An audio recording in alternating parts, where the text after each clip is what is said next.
Hello everyone and welcome to my YouTube channel. Watch my video and subscribe my channel. The chaos in Los Angeles reached a boiling point when Lee Finnegan and Sheila Carter, two women who were rarely on the same side of anything, found themselves standing shoulder to shoulder, united by a shared fear and long-brewing suspicion as they called Lieutenant Baker to arrest Luna Nozawa after a night of unnerving revelations that rattled the Forrester, Spencer, and Logan families to their cores, sparking a chain of events that would be dissected for years to come. And it all began with a simple, trembling statement that cracked the fragile facade Luna had tried to rebuild. "Don't lie to us, you're still crazy," Lee said with icy precision as Sheila, surprisingly calm yet visibly shaken, nodded in agreement, her green eyes darting between the girl she once thought might bring healing to Finn's fractured world and the dark, twisted reality of the woman standing before them who had drugged Will Spencer, manipulated the party at El Giardino, and unleashed a series of choices that nearly cost multiple lives, including Liam Spencer's, who was still recovering from the shooting that tore his family apart. And as the room filled with stunned silence, broken only by the sound of Luna's shallow breathing, the phone in Lee's hand seemed heavier than ever as she pressed the button and called Lieutenant Baker, her voice a mixture of maternal anguish, professional resolve, and the shadow of her past mistakes, faking Finn's death, covering up secrets, playing God with lives she had no right to manipulate, while Sheila, in a rare moment of solidarity with the Finnegan matriarch, actually became the voice of law and order, insisting that this time no manipulation, no plea, no seduction could erase the trail of evidence.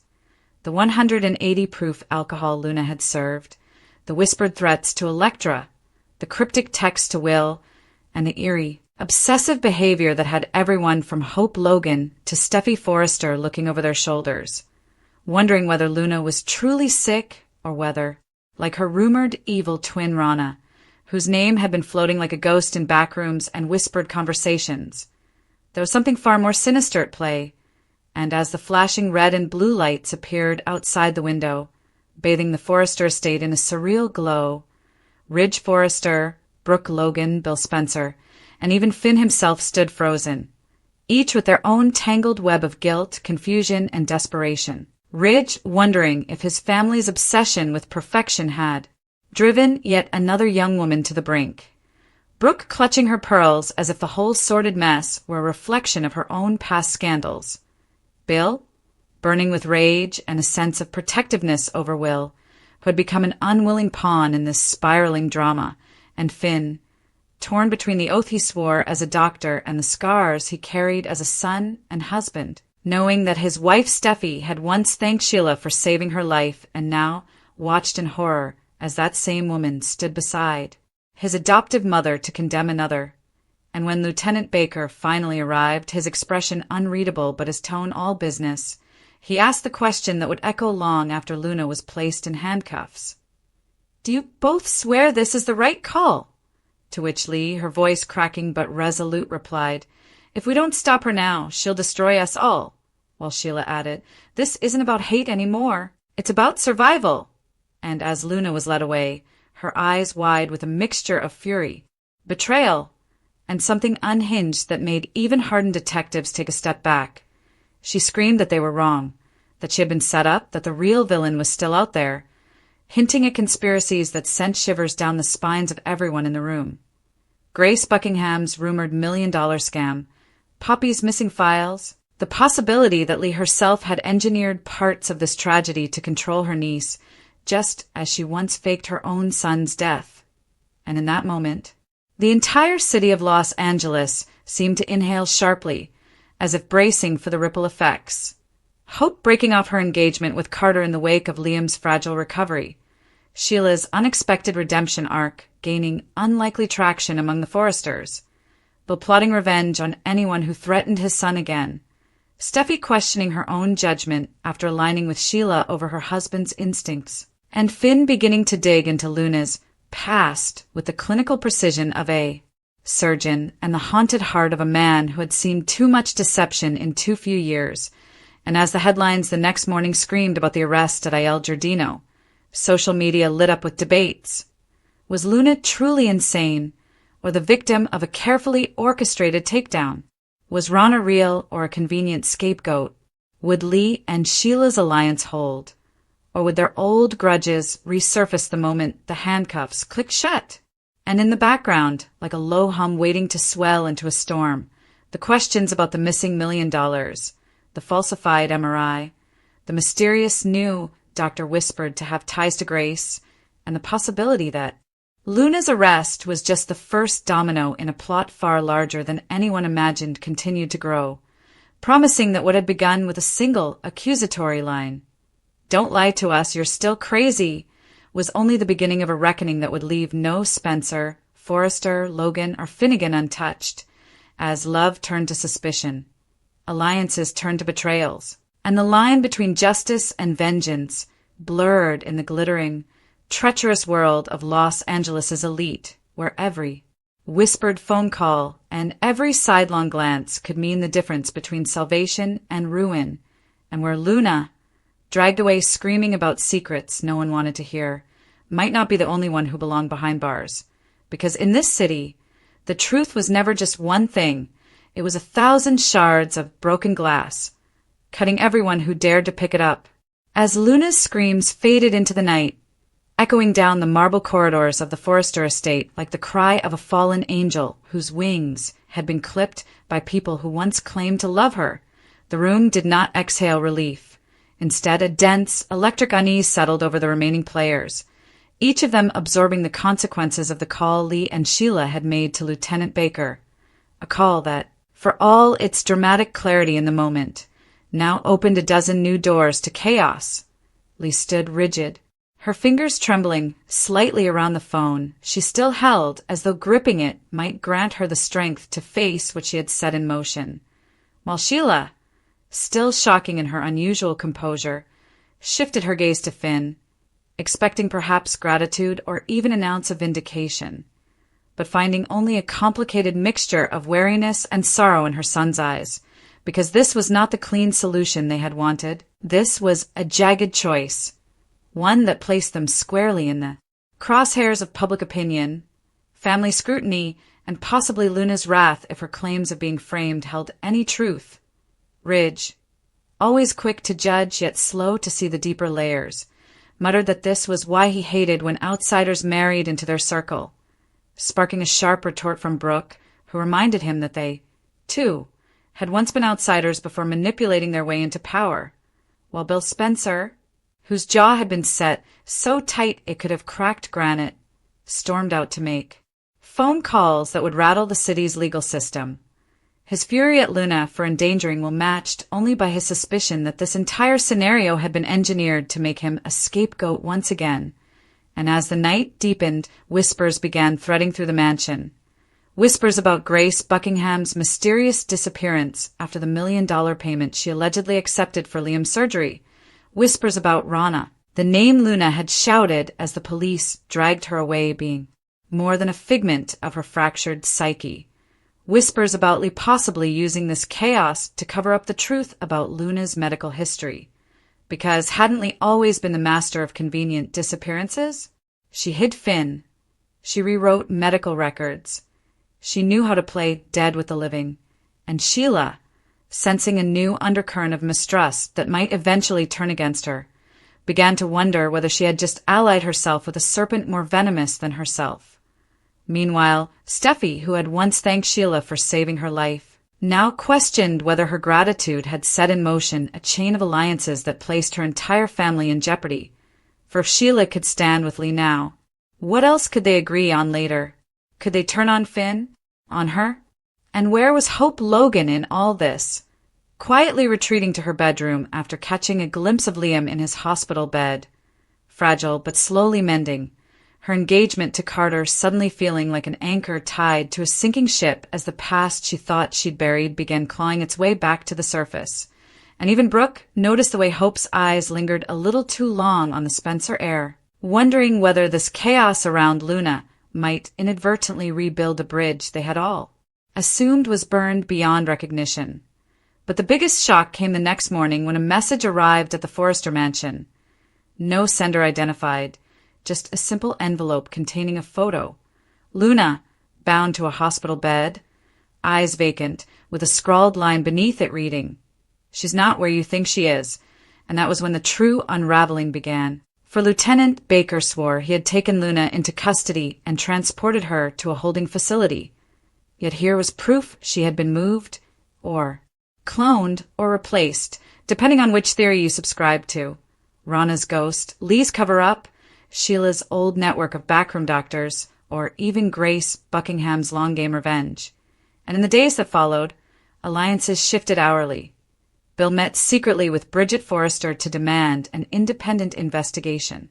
Finn hacked into medical records he had sworn to never touch.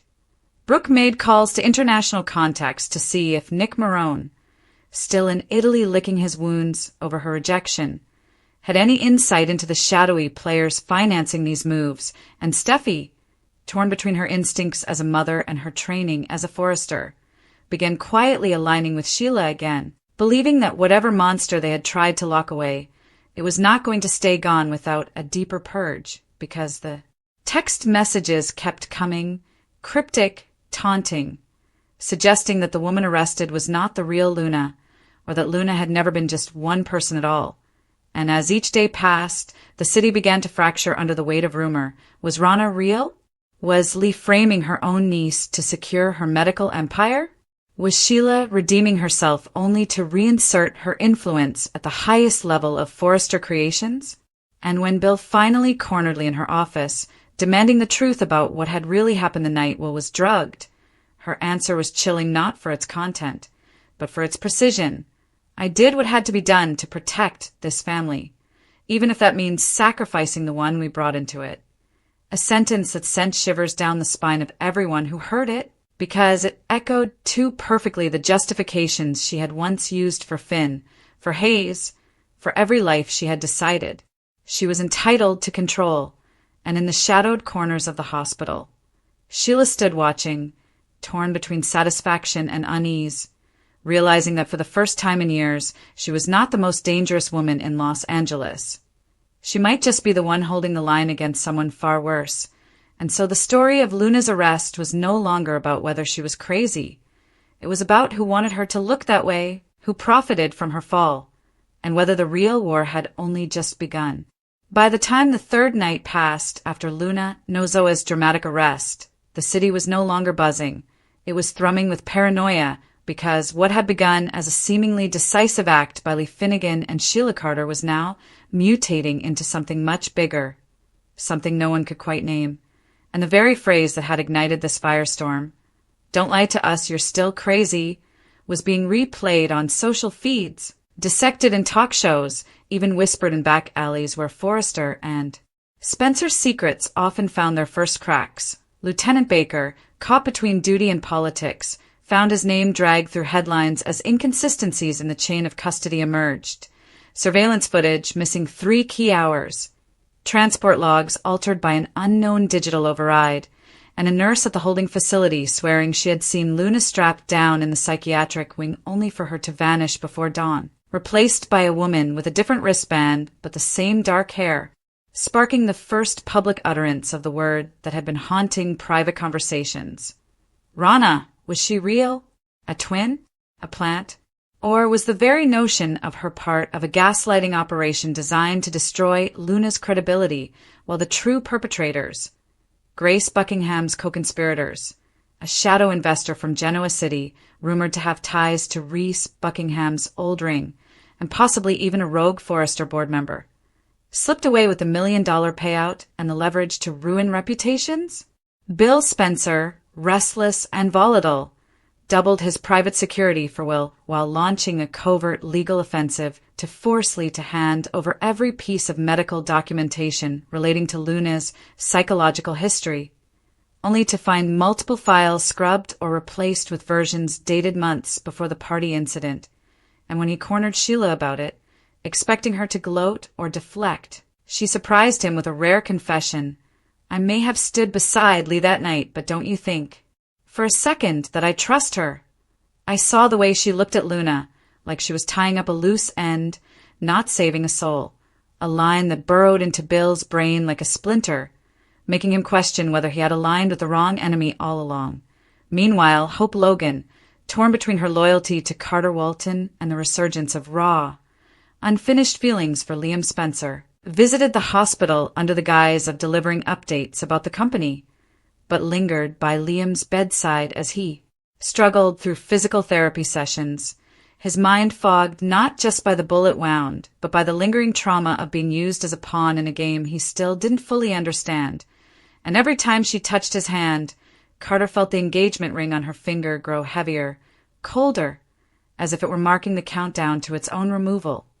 Across the city, Steffi Forrester became the unwilling conduit of a new rumor that the person arrested might not have been Luna at all, but a decoy, arranged by Lee to draw out whoever was truly orchestrating the chaos, a theory that gained traction when Bridget Forrester leaked word of an unauthorized medical transfer from the facility to a private clinic owned by a shell company in Poppy's name, a clinic that had been quietly decommissioned 2 weeks prior, leaving behind nothing but broken equipment and a single photograph of Luna and Rana, 2 girls, same face, one smiling with a scar above her eyebrow that Luna never had, the other looking directly at the camera with eyes that said, "I know you're watching."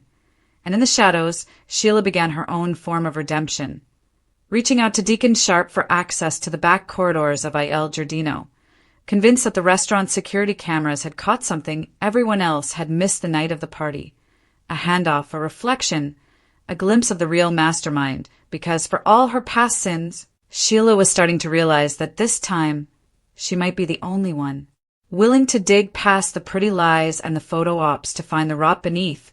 And it was this unholy alliance, Sheila, Bill, Bridget, even a wavering hope, that began to form in the dark while the Forresters clung to their PR lines and the Finnegans clung to their silence. But the turning point came when a package arrived for Finn, wrapped in hospital linen, containing a single flash drive and a note written in surgical ink. "Play this before Lee does." And when he did, what he saw shattered what little faith he had left. Footage of Lee in the recovery ward, standing over Luna's sedated body, whispering, "You'll thank me when this is over," just like he did, a chilling echo of the words she once said over his own body when she faked his death, and suddenly the past and present aligned. The same hands that had hidden him from the world were now shaping Luna's fate. And the question was no longer whether Luna was crazy, but whether anyone in that room had ever wanted her to be sane, because a sane Luna could talk, could reveal the backroom deals, the $1 million scam, the night of the banned alcohol, the fingerprints on the syringe, fingerprints that might not belong to her at all. As the truth bled out in fragments, text messages sent from locked phones, DNA results that didn't match, financial transfers leading to an offshore account under a name strikingly similar to Rana's. Families began to fracture. Steffi accused Finn of betraying his mother. Finn accused Steffi of protecting Ridge's empire over justice. Hope confronted Carter about his silence regarding the Forrester board's hush payments. And Brooke found herself once again the reluctant matriarch of a collapsing dynasty, reminding everyone that secrets don't die. They metastasize, and now the disease was everywhere. And through it all, Luna, wherever she truly was, kept sending those messages, her voice haunting them in 2 a.m. phone calls and midnight letters. "You took my name, but you can't take my truth," a line that even Sheila, with all her scars, admitted sent a chill through her. By the time the 4th week dawned, the story was no longer a scandal. It was a siege. Police unsure who to charge, lawyers unsure who to protect, and lovers unsure whom to trust. And all because one night 2 women stood side by side and said, "Don't lie to us, you're still crazy," not realizing that in doing so, they may have unchained something far more dangerous than a girl with a grudge. They may have unchained the reckoning Los Angeles had been holding its breath for since the first lie was told in a Forrester boardroom decades ago.